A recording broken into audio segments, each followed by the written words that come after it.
Welcome back to another Katie Yoga episode. I'm Katie. I'm Dave. We are so excited to see this online community growing. The feedback you guys are giving us is amazing. And we've got our first question, and it's come through from a student. So thank you to Rhian for sending this question in. And the question is, what are the different types of yoga? And I think it's a really good question because it can lead into what type of yoga should I be practicing? That's awesome because there's so much out there these days. There is. There's so much choice. We're really sport for choice. But it's also a rabbit hole. So do we want to talk about pathways as well as the types of yoga, or we're going to get too complex with that? I think it would be worthwhile because it gives some historical context to yoga, and it also shows that transition from ancient India into the modern West. So modern Western yoga is what we're talking about. And it also gives us a bit of insight that yoga isn't just asana. There's so much more to the practice of yoga than just asana, which is the physical postures that you will do in class. Okay, so let's get started. Take a big breath. And the first question, thank you, Rhian. What are the different parts of yoga? Okay, so let's start with Bhakti. Bhakti is the yoga of devotion to a god, a deity, a guru. Guru as in a teacher? Yes. Yep. So it's understanding that the divine is within all things and cultivating that love and connection towards all things to help understand and realize our true nature. Yeah. Then we have Jnana, which is the yoga or the path of knowledge. So it's studying the ancient texts and using that wisdom, that knowledge, that intellect to realize our true nature. Then we have karma, which is the yoga or the path of action. So it's selfless service. It's serving without wanting anything, or taking actions and helping others without wanting anything. Awesome. So like you don't have any attachment to whatever the outcome is. No attachment to the outcome. So, and that it's this selfless service. So you could think Mother Teresa and Gandhi.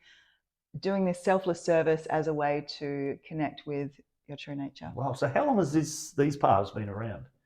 Thousands of years, actually. They were really, by the time we get to, key yogic texts, the Bhagavad Gita, which was written about 2,000 years before the Common Era, they're all very well-established paths, and that's what the Gita is about. It's about these three paths of yoga. And for those sort of listening at home going, what's a Gita?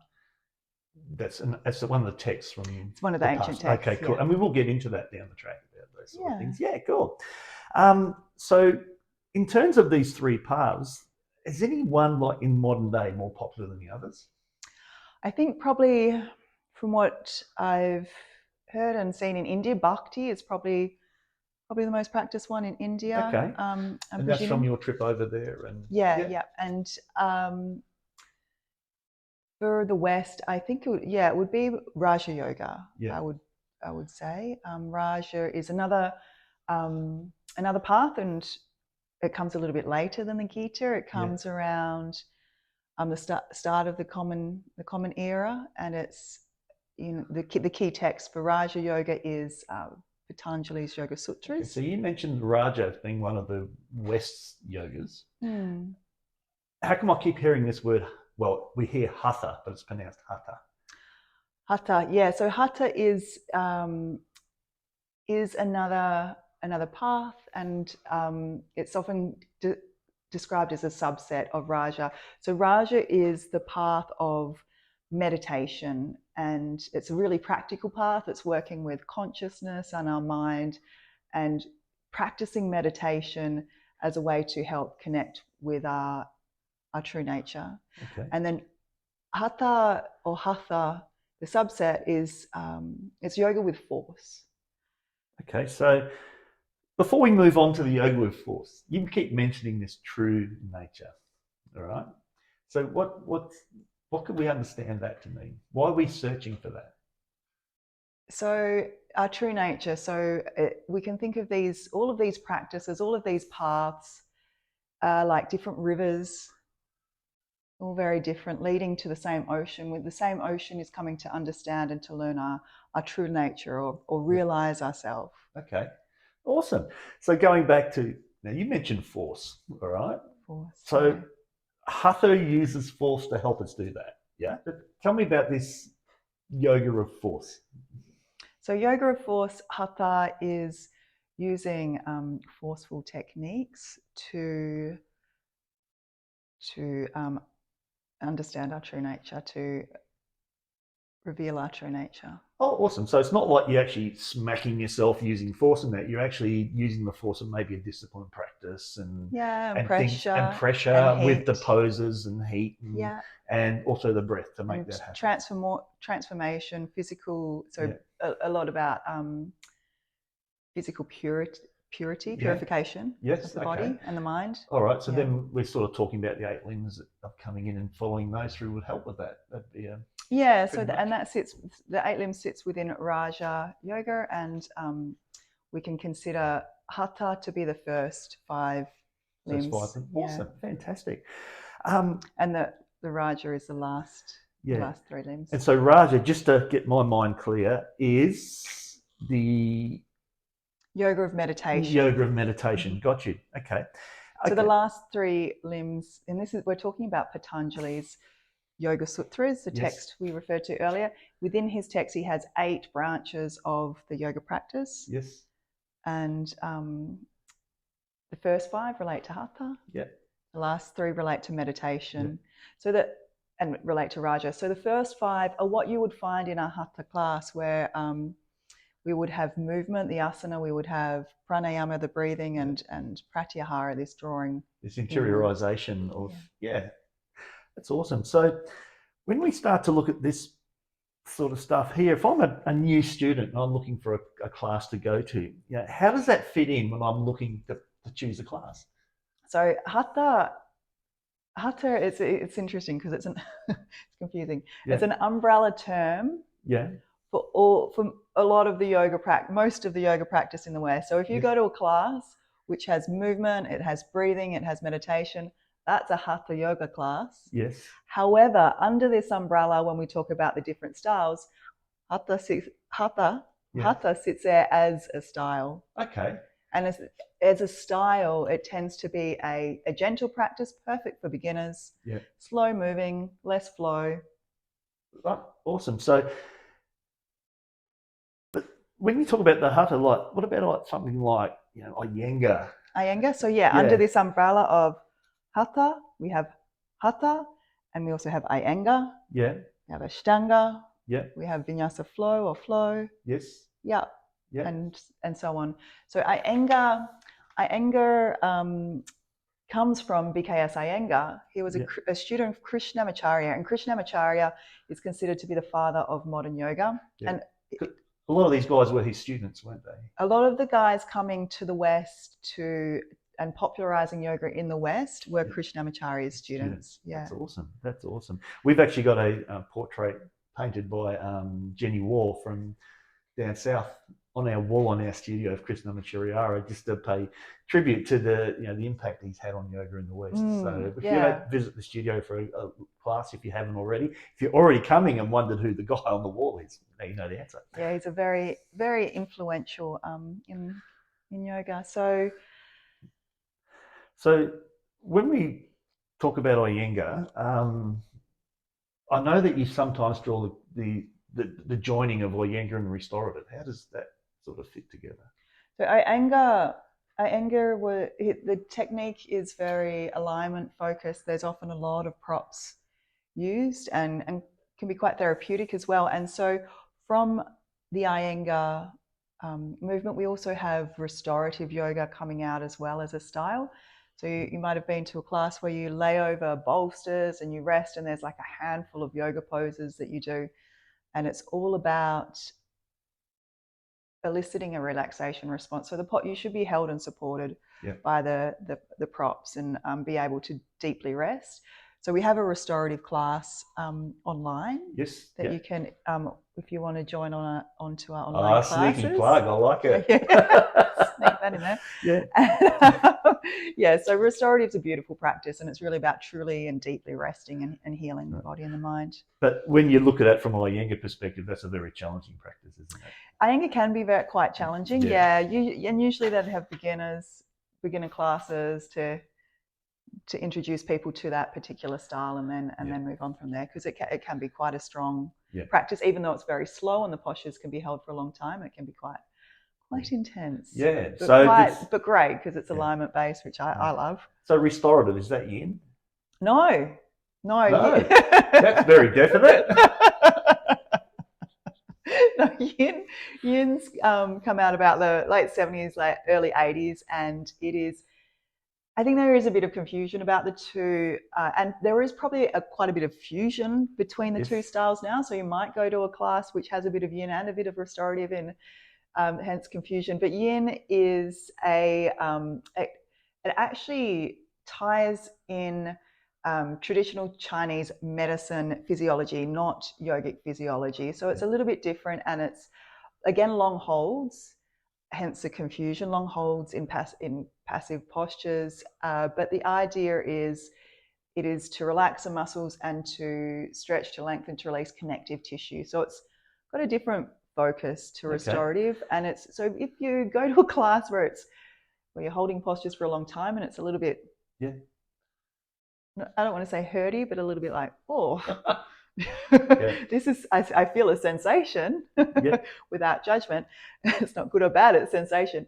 So if you feel a sensation in the classes, that's not restorative, that's going to be yin. And if you're holding long poses for a period of time and you're just dropping into a relaxed state, then that would be more of a restorative. But as I said, there might be, some classes probably have a bit of a fusion. And yin's a modern, recent one too, isn't it? Compared to some of the others, like we talked about Bhakti. Oh, totally. We're talking about stuff that's thousands of years old compared to yin that came out late 1970s, early 80s. Right, cool. Okay, that's excellent.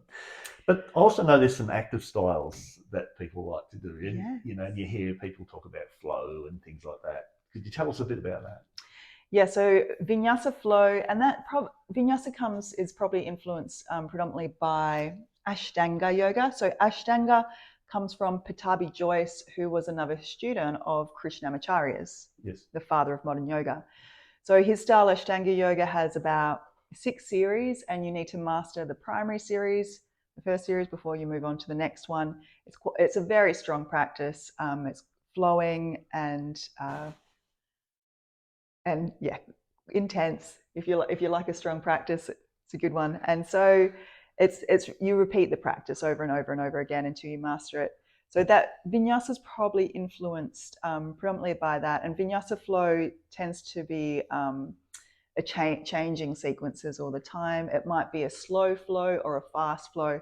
So I tend to teach a slow Vinyasa flow, which is technique focused. So there's a bit more instruction around where to put things and what to do and how to activate, and also more strength focus. So building strength tends to be my focus for those flowing classes. Yeah, so that strength work, would yoga conditioning, would that be a... Yeah. So there's lots of modern terms coming out too, like yoga conditioning. So, and I've looked at websites for friends, and they've been like, which class should I go to? And there's been a whole list of all these classes I've never heard of before, but usually they have a good description about what's in there. So there is lots of modern terminology now that is used in naming classes, and usually they'll have a description on the website. And if you're still not sure, just call the studio and ask, is this going to be appropriate level for me?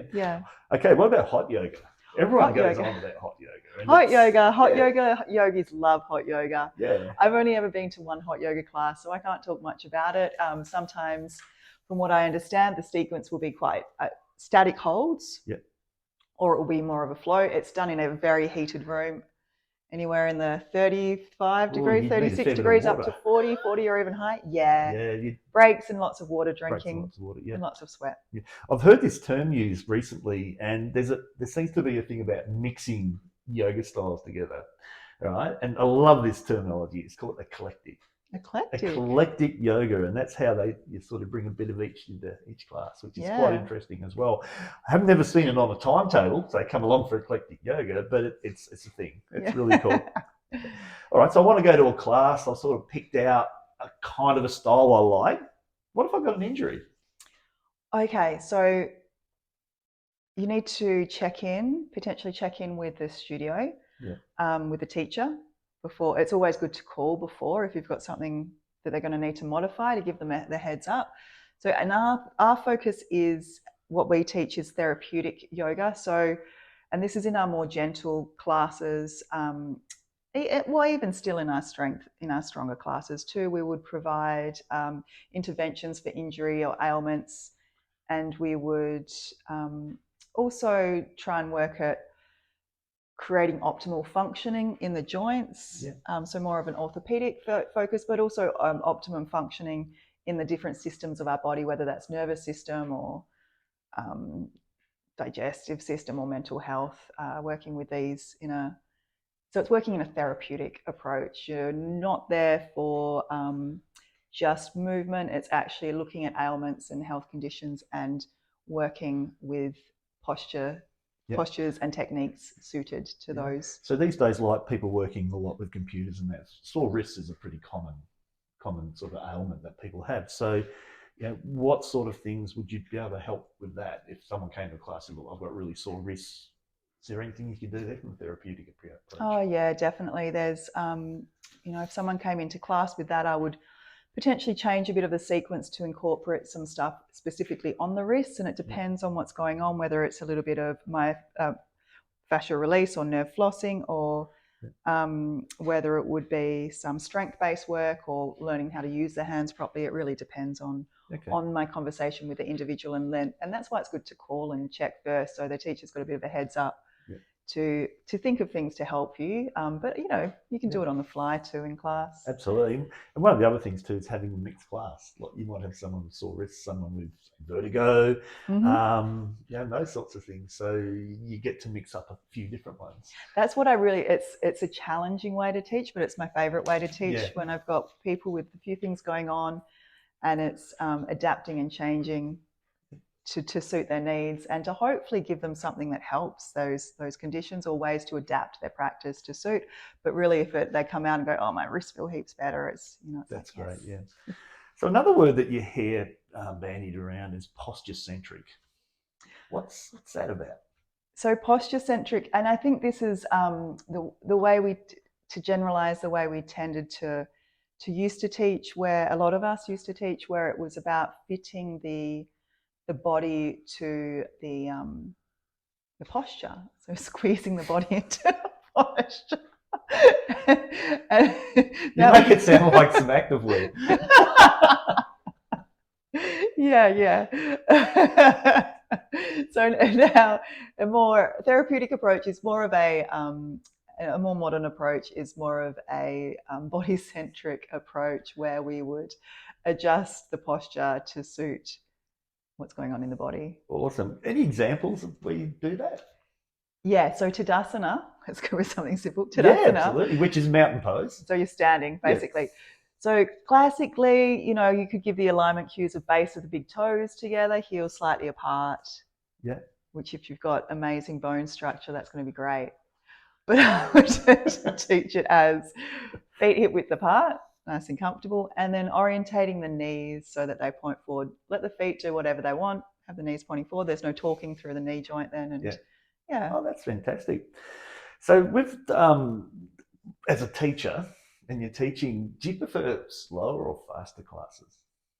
To practice or to teach? Well, teaching, I guess. Teach, okay. So I prefer, and we've had this conversation before where, because we've got a teaching background, we always feel a little bit more satisfied with the class or happy with the class when we've actually taught a concept. And so to do that, the class tends to need to be a bit slower, so you can break things down, workshop things a little bit. Yeah, and I'll teach a bit of philosophy and teach concepts. Because there's a couple of different ways, maybe probably two main ones that you can teach a class. How would you describe that? So that would be more of a teaching focus, teacher focus, and Then there's more what I would consider more of a yoga instructor focus, where it's taking people through the series of postures that you've designed or sequenced, and there's less of a teaching focus. It's more giving instruction of how to do the movements and a couple of alignment cues, but not so much delving into technique and So which is better? Either are great, and it really depends on the individual. So I think if you're choosing a class, it might be different day to day too. Sometimes I don't teach heaps. I just do a bit of a fun flow, and that's great, just to mix things up. So it really depends on finding, what do you like? Do you like to learn heaps of stuff when you go to a class? That's really what I love. My teachers have always given so much information and knowledge and wisdom. That's what I really crave and love, learning something new each time I go. But maybe that's not you. Maybe you just want to switch off and do a flow and forget about everything and not think for a while in the asana component of the practice. So maybe a yoga instructor is a better option than someone who teaches. Yeah. That's fantastic. So to summarize the concepts, we've talked about the paths of yoga. We have. Which are Bhakti, devotion, Jnana, which is wisdom and knowledge, karma, which is selfless service. Or action. Action, The translation for karma is action. So then there is, from there, they were the first three that were in the Bhagavad Gita, and then we have the Yoga Sutras text, which is Raja Yoga. Raja means royal. Yes. So it's a royal path, and it is yoga through meditation. Then a subset of that was Hatha or Hatha, and that is the umbrella term for the yogas predominantly practiced in the West, which is a combination of movement, of breathing, of meditation. And so a lot of these styles that were brought over from the West came from Krishnamacharya's students, and then more modern styles have evolved from that. Yes. So we talked about a few different styles. We talked about Hatha as a style as well. And then Iyengar, we went on a restorative and yin tangent from there. Yes. And we came back to Ashtanga. and then hot yoga. This rabbit hole's got a lot of little tunnels in it. And then I think we finished with a focus on more therapeutic yoga and So if you want to go along to a class and you've done your research, what do you do? Particularly if you've got an injury. Yeah, if you're feeling a little bit uncertain or a little bit unconfident, a little bit anxious about coming to a class, just call the studio, have a chat. And you'll know when you're talking on the phone if it sounds like it's the right fit for you, and just make contact. I'm less and less nowadays people call us for to let us know they're coming to class, but I'm totally always open for people calling and talking about ailments and injuries and letting them know which level of class is the best one for them to jump into. So don't be afraid to call whoever the studio is. And some studios you need to book, and others you can just rock up. So it's good to sort of just glean that bit of information and what they expect you to bring with you. That's another thing as well. Yeah, if anything. Thanks very much, guys. And look, once again, thank you so much for all the support, the comments and things. Just Rhian, once again, thanks for the question. You will always be our first question. And if you do have any questions based on anything we've talked about, we did get quite in depth today, so in certain areas. So if there's anything you're uncertain of and you want us to clarify, do let us know underneath in the comments. So thank you very much, guys. See you next week. See ya.